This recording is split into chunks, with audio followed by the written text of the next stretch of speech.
Assalamualaikum warahmatullahi wabarakatuh. Perkenalkan, nama saya Aliska Widianisi dari kelas MN23G. Di sini saya akan mempresentasikan hasil tugas saya, yaitu tentang analisis studi kasus PT Pos Indonesia. PT Pos Indonesia adalah perusahaan milik negara yang bergerak di bidang layanan pos dan logistik. Studi kasus ini akan menganalisis latar belakang, struktur organisasi, tantangan, strategi, dan pembelajaran dari PT Pos Indonesia. Latar belakang PT Pos Indonesia. Awal pendirian PT Pos Indonesia didirikan pada tahun 1746 oleh pemerintah Hindia Belanda sebagai layanan pos pertama di Indonesia. Masa kemerdekaan. Setelah kemerdekaan Indonesia, perusahaan diambil alih oleh pemerintah Indonesia dan terus berkembang. Era digital. Dalam perkembangan, PT Pos Indonesia beradaptasi dengan teknologi digital untuk memperluas layanan. Adapun struktur organisasi dan manajemen. Struktur organisasi. PT Pos Indonesia memiliki struktur organisasi yang terdiri dari berbagai divisi dan unit seperti administrasi, operasional, dan layanan pelanggan. Manajemen. Perusahaan ini dikelola oleh tim manajemen yang terdiri dari direktur utama, direksi, dan manajer senior yang bertanggung jawab atas operasional dan strategi bisnis. Budaya kerja di PT Pos Indonesia menekankan pada profesionalisme, integritas, dan orientasi pada pelayanan pelanggan. Tantangan dan permasalahan yang dihadapi: persaingan digital. Kehadiran layanan pengiriman barang dan pembayaran digital telah meningkatkan persaingan bagi PT Pos Indonesia. Infrastruktur. Menjaga dan memperluas infrastruktur Pos Indonesia di seluruh wilayah Indonesia menjadi tantangan yang terus dihadapi.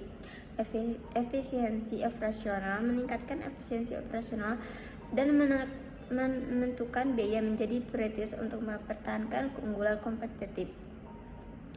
Analisis lingkungan eksternal dan internal. Kekuatan. Jaringan kantor pos terluas di Indonesia, pengalaman puluhan tahun, dan kepercayaan masyarakat. Kelemahan. Birokrasi yang rumit, lemahnya inovasi, dan keterbatasan sumber daya digital. Peluang. Pertumbuhan e-commerce, kebutuhan pengiriman barang, dan digitalisasi layanan pos. Ancaman. Persaingan dengan perusahaan logistik digital, perubahan perilaku konsumen, dan perkembangan teknologi. Strategi bisnis dan operasional. Diversifikasi bisnis, mengembangkan layanan baru seperti e-commerce, pembayaran digital, dan logistik. Digitalisasi layanan, mengadopsi teknologi digital untuk meningkatkan efisiensi dan pengalaman pelanggan.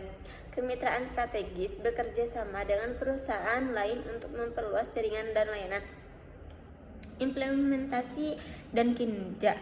Pertumbuhan pendapatan 10% per tahun, peningkatan efisiensi di operasional 15%, penurunan biaya, kepuasan pelanggan 85%, tingkat kepuasan, keperluasan jaringan kantor pos 20%, peningkatan jumlah kantor pos.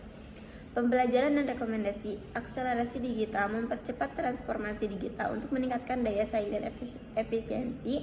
Yang kedua, inovasi layanan, mengembangkan layanan baru yang sesuai dengan kebutuhan pelanggan di era digital. Yang ketiga, kolaborasi eksternal, memanfaatkan kemitraan strategi untuk memperluas jangkauan dan kapabilitas. Kesimpulan, analisis studi kasus PT Pos Indonesia merupakan upaya untuk memahami lebih dalam mengenai tantangan, peluang, dan strategi yang dihadapi oleh perusahaan jasa pos terbesar Indonesia ini dalam menghadapi era digital dan persaingan yang semakin ketat. PT Pos Indonesia perlu melakukan berbagai penyesuaian untuk tetap relevan dan kompetitif. Sekian dari saya, terima kasih. Wassalamualaikum warahmatullahi wabarakatuh.